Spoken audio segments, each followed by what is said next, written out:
Hola mis estimados hermanos y hermanas, aquí me tenéis una semana más. Esto es Producciones Baraka y en esta ocasión estudiaremos el libro de Esther y el tema de esta semana es Para esta hora tú has llegado. El himno sugerido en esta ocasión es Padre bendito, venimos a ti, dándote gracias por vernos aquí. De tu presencia queremos gozar, nunca nos dejes dudar, nunca nos dejes dudar, siempre debemos orar. el himno número 36 del Himnario en español. Tras destituir a la reina Vasti, el rey Asuero de Persia eligió a una joven judía llamada Esther para ser su nueva reina. Mardoqueo, el primo y guardián de Esther, ofendió a Amán, un líder en el reino persa, al no inclinarse ante él. Amán recibió permiso del rey para destruir a todos los judíos que se encontraban en el reino. Después de haber ayunado junto con los judíos, Esther, arriesgando su vida, se acercó al rey para intervenir a favor de ellos. Ella expuso la traición de Amán y salvó a los judíos de sus enemigos.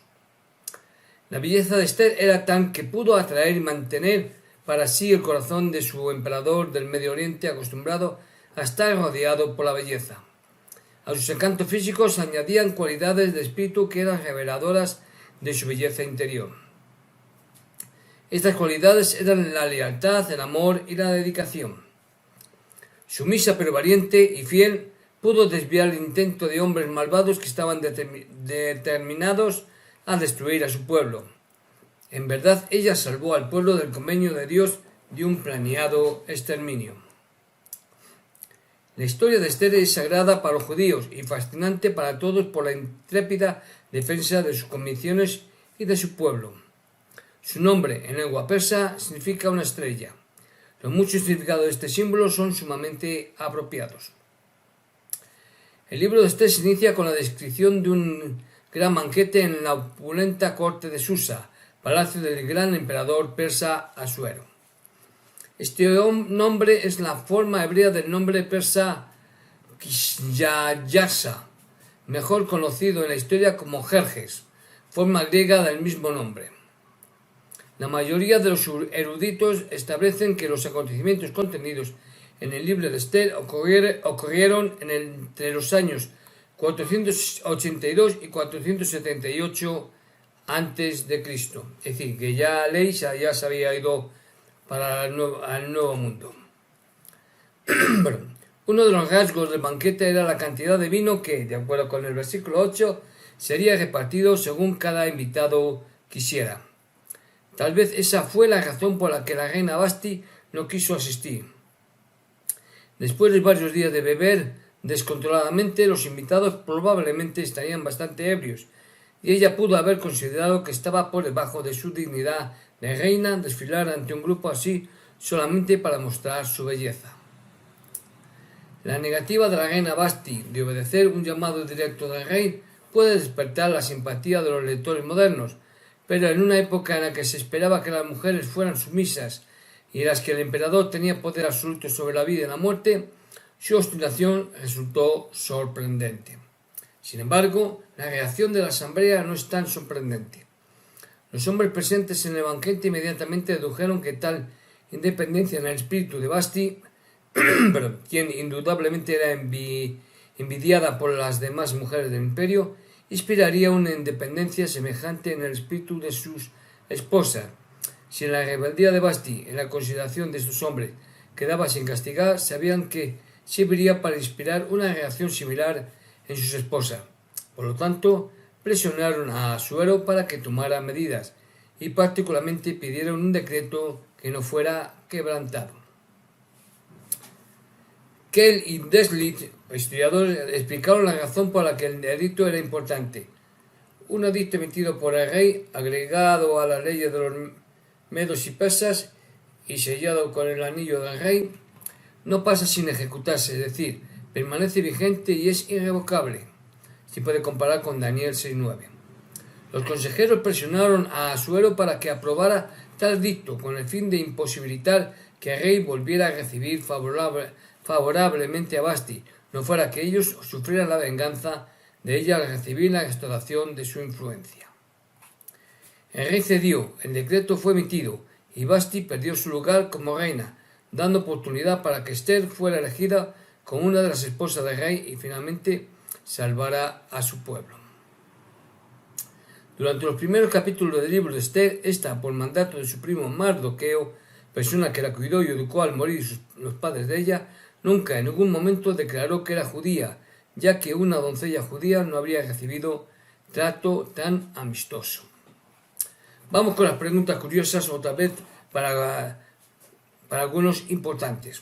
Sí, hay preguntas que son curiosas, otras que son anécdotas, otras que son importantes y otras, pues, detallitos. Bueno, ¿qué eran los meses de los atavíos?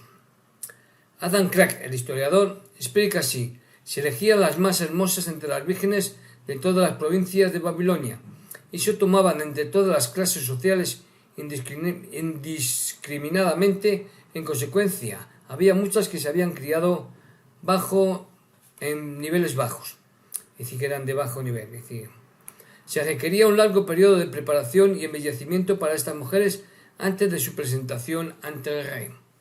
El hecho de que cada virgen podía recibir lo que ella pedía parece implicar que podía elegir joyas y adornos a fin de hacer la impresión más favorable.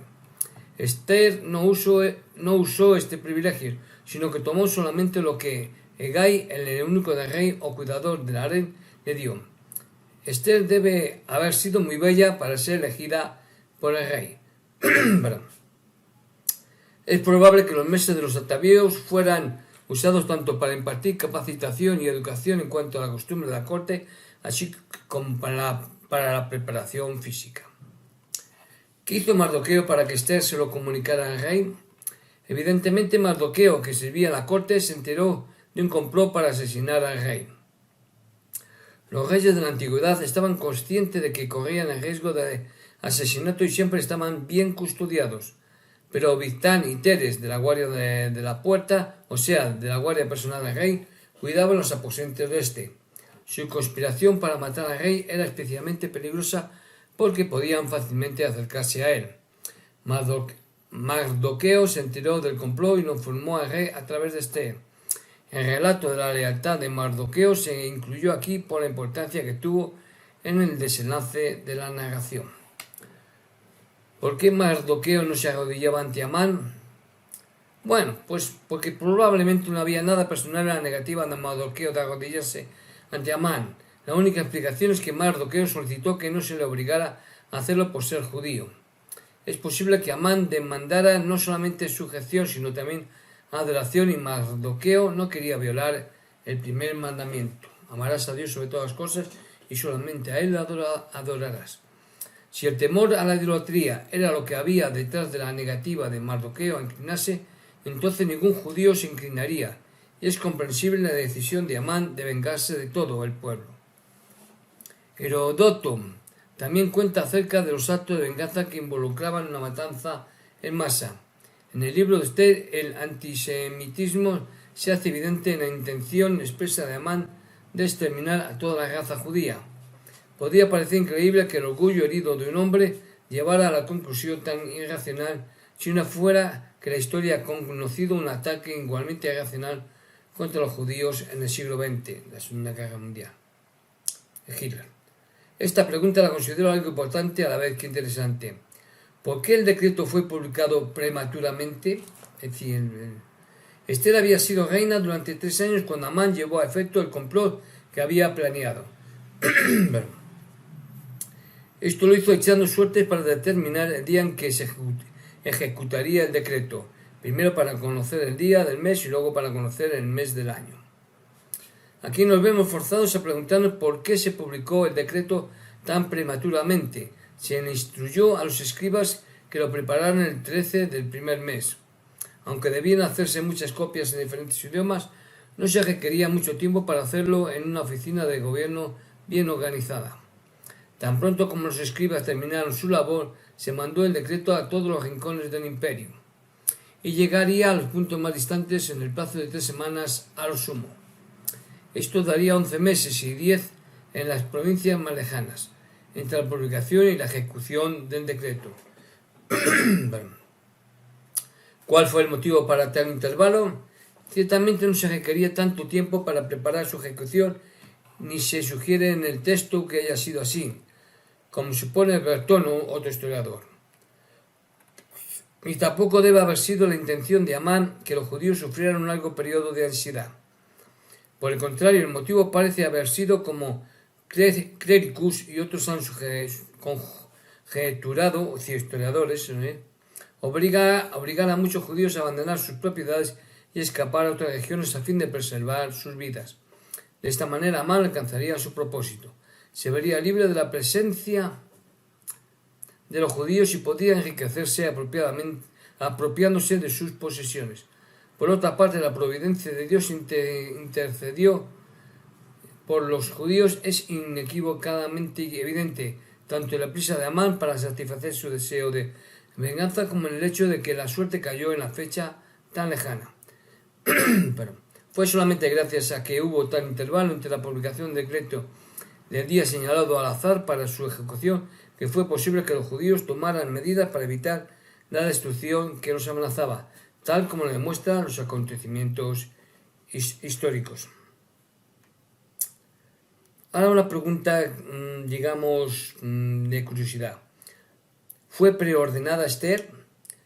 El pueblo judío del imperio sufrió un golpe terrible cuando la noticia se diseminó, y sobre Esther recayó una carga doble. Primero, la triste noticia de la condena a muerte que se cernía sobre su pueblo, y luego el riesgo de perder la vida ella misma al procurar evitar la calamidad general. Uno de los indicios de la religiosidad en los personajes principales de esta historia se hace evidente en la declaración perspicaz de Mardoqueo a Esther.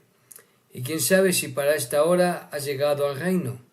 Parece ser que se implica la existencia de una providencia y un propósito vigilante, aunque no se menciona explícitamente a Dios en este pasaje ni tampoco en el resto del libro. En otras palabras, Mardoqueo le dijo a Esther que tal vez a ella se le había levantado para ser reina en este tiempo con el propósito de que salvara a su pueblo. También se implica que la belleza de Esther era un don de Dios para ponerla en posición de ganar la gracia del rey y salvar a su pueblo. Bien, ahora quiero analizar Esther, capítulo 4, los versículos del 11 al 16, en el que más o menos dice, si perezco, que perezca. Hay dos puntos que hacen importantes este versículo.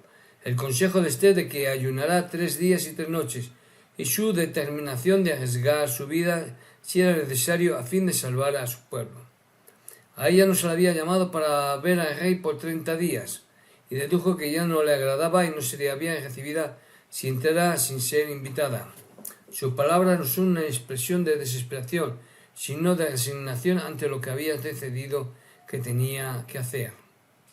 Los reyes del Medio Oriente generalmente tenían muchas esposas, y ellas por lo general se presentaban solamente cuando se les llamaba y no cuando ellas de por sí decidían ver al monarca. Ir a la presencia del rey sin ser llamado era un delito castigado con la pena capital. La vida de Esther realmente estaba en juego. El presidente Gis Faust de la primera presidencia alentó a las mujeres jóvenes a cultivar cualidades que les ayudaran a ejercer una poderosa influencia de rectitud al servir a los demás en el nombre de Dios. Estos son tiempos difíciles, dijo. Creo que tal vez sus espíritus fueron reservados para estos últimos días, que ustedes, como Esther, han venido a la tierra para esta hora. Es posible que sus logros más trascendentales e imperecederos sean la recta influencia que ejerzan en los demás, que su belleza interna e intuición femenina y divina encuentren expresión en su sosegada fortaleza, dulzura, dignidad, encanto, gracia, creatividad, sensibilidad, resplandor y espiritualidad. Realcen estos sublimes dones femeninos. El Elder D. Todd Christofferson del Coro de los 12 Apóstoles de igual manera enseñó acerca de las cualidades divinas y poderosa influencia moral de las mujeres rectas. Él dijo, una expresidenta general de mujeres jóvenes, Margaret de Nadaud, enseñó: el mundo tiene suficientes mujeres duras, necesitamos mujeres delicadas. Hay suficientes mujeres groseras, necesitamos mujeres amables. Hay suficientes mujeres rudas, necesitamos mujeres refinadas. Hay suficientes mujeres que tienen fama y dinero, necesitamos más mujeres que tengan fe. Hay suficiente codicia, necesitamos más abnegación. Hay suficiente vanidad, necesitamos más virtud. Hay suficiente popularidad, necesitamos más pureza. La súplica que les hago hoy a las mujeres y a las jovencitas es que protejan y cultiven la fuerza moral que llevan en su interior, preserven esa virtud innata y dones únicos que traen a este mundo. Su instinto es hacer lo bueno y ser buenas, y al seguir al Santo Espíritu, su autoridad moral y su influencia aumentarán. A las jovencitas les digo: no pierdan esa fuerza moral, incluso antes de tenerla en toda su medida. Asegúrense en particular de que su lenguaje sea limpio, no soez, que su modo de vestir refleje la modestia, no la vanidad, que su conducta manifieste la pureza, no la promiscuidad. No pueden elevar a los demás a la virtud por un lado si por el otro viven de forma inmoral. El presidente Spencer W. Kimball enseñó que el Señor ha colocado dentro de nuestra esfera de influencia a personas específicas a quienes podemos ayudar a salvar. Pienso que el Señor ha puesto de una forma muy natural entre nuestros amigos y conocidos a muchas personas que están listas para entrar en su iglesia. Les pedimos que oren para reconocer a esas personas y luego soliciten la ayuda del Señor para presentarles el mensaje del Evangelio. El presidente Thomas S. Monson enseñó lo siguiente acerca de la valentía: todos sentiremos temor, seremos ridiculizados y afrontaremos oposición. Tengamos todos nosotros el valor de desafiar la opinión popular, la valentía de defender nuestros principios. El tener valor, no el transigir, es lo que trae la aprobación de Dios. La valentía se convierte en una virtud viva y atractiva cuando se considera no solo como la virtud de morir con dignidad, sino como la determinación de vivir honorablemente. A medida que sigamos adelante procurando vivir como debemos, con toda seguridad recibiremos la ayuda del Señor y encontraremos consuelo en sus palabras. Bueno, compartiré con vosotros algo que en verdad es de gran valor, de una valentía incuestionable. Se requiere de una sola persona para defender lo que es correcto, para detener la sutil entrada de la oscuridad. Una sola bombilla puede iluminar una habitación oscura. De igual manera, una sola persona puede ahuyentar al adversario. Esther se valió de su primer recibimiento favorable para asegurarse la buena voluntad del rey y hacer una invitación estratégica. Pero la primera invitación no fue suficiente y tuvo que ofrecer un segundo banquete a la noche siguiente. Lo que sucedió en esas 24 horas es de suma importancia. El repentino deseo del rey de que le leyera los anales históricos obviamente fue inspirado por el Señor. El ayuno y la fidelidad de Esther y de su pueblo fueron productivos y lograron la ayuda del Señor.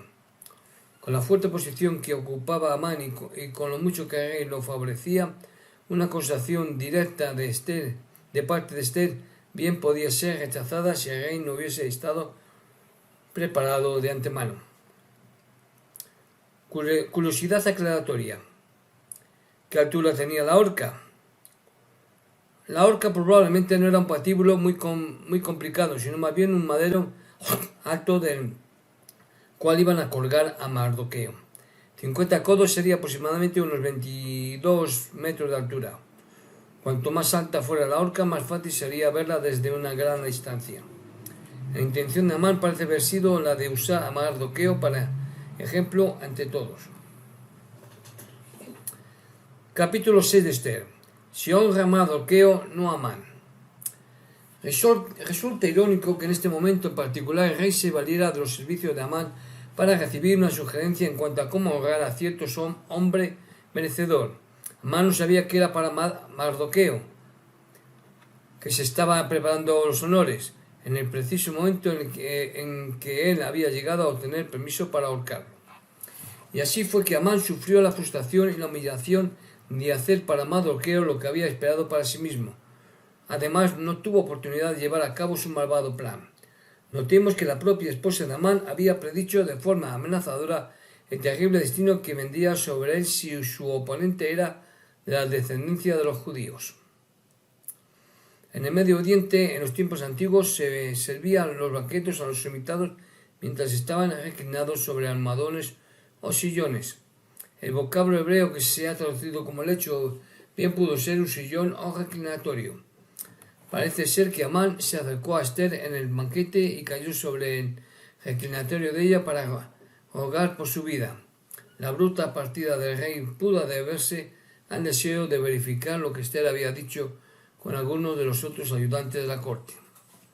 Al retornar el rey del banquete, interpretó la postura de Amán como una insinuación de carácter sexual y dio orden de que lo ejecutara. Así, sin sugerencia directa de Esther respecto a cuál debía ser el castigo de Amán, las circunstancias llevaron a la rápida ejecución del hombre que pudo haber resultado ser, aun después de haber perdido el apoyo del rey, un poderoso enemigo de la reina. Pregunta: ¿por qué algunos de los persas se hacían judíos? La tarea de salvar al resto de los judíos después que Esther y Mardoqueo fueron salvados y honrados en el reino fue complicada por el anunciado principio de que ningún edicto que se hubiera emitido en el nombre del rey podía revocarse. Tenían que establecer un medio para dar a los judíos autoridad para luchar por su propia vida y defenderse de quienes trataran de obedecer el primer edicto de muerte el día 13 del mes de Adar. Notemos el típico fenómeno psicológico de la conversión de muchos al judaísmo al ver el creciente poder de los judíos en el reino. La festividad de Purim. Pur o Purim en plural o echar suertes, procedimiento usado por Amán para determinar el día de la destrucción de los judíos, se consideraba después como una gran bendición. El hecho de que la suerte había caído en una fecha lejana permitió que Esther y Mardoqueo salvaran a su pueblo. Para celebrar esta gran ocasión de liberación, los judíos establecieron un nuevo festival que ellos conmemoran hasta la fecha. Se llama Purim, en memoria de la suerte echada por Amán, y es un festival de gran regocijo. Un escritor judío de nuestro tiempo describe así esta celebración. Purim es lo más parecido que tiene el judaísmo a una fiesta popular o carnaval. Es otra celebración de luna llena y coincide con el 14 del mes Adar, generalmente en febrero o marzo. El origen de la celebración está en el libro de Esther. La ocasión, naturalmente, es la famosa liberación de los judíos persas de su opresor hitleriano Amán. El día anterior a Purim es el ayuno de Esther y se ayuna desde la salida del sol hasta el ocaso. A la puesta del sol las sinagogas se llenan. La marcada diferencia entre esta celebración y las demás del año judío está en el número de niños que participan. Purim es la noche de los niños en la casa del Señor. Siempre lo ha sido y los niños sienten su derecho y los ejercen. Portan banderas y matracas, con las que producen un ruido sorprendente. Después de las oraciones vespertinas comienza la lectura del libro de Esther, con bastante solemnidad, con la bendición acostumbrada sobre el libro y el canto de los primeros versículos con una música especial que se escucha solamente en esta festividad. Los niños están muy quietos, esperando. El lector canta el primero y el segundo capítulo y por fin llega la famosa palabra: después de estas cosas el rey Asuero engrandeció a Amán, Agage, pero nadie llega a oír la última palabra. El nombre Amán desata el zapateo, golpeteo y un huracán de matracas. El lector espera pacientemente. El ruido disminuye y sigue la lectura y pronto el lector enuncia otro Amán. El demonio parece desatarse nuevamente al sonido de este nombre. Esto continúa y como Amán ahora es una figura importante en el relato, el ruido se produce bastante frecuentemente. Los niños, lejos de cansarse o aburrirse, se llenan de entusiasmo. Lo hacen con un seguro instinto de populacho, austero silencio durante la lectura, explosiones después de cada Amán, y hay pasajes en los que el nombre de Amán aparece varias veces en un corto espacio. La paciencia del lector va disminuyendo y finalmente se acaba. Es imposible leer con tantas introducciones.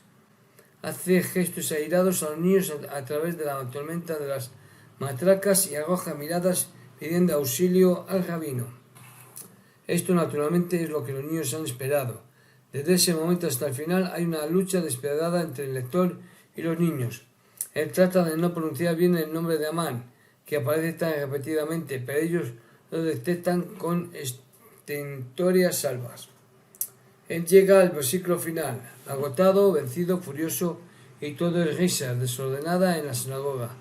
Tal vez no sea muy justo hacer que el lector se llene las de Amán en esta celebración, pero eso es casi lo que sucede.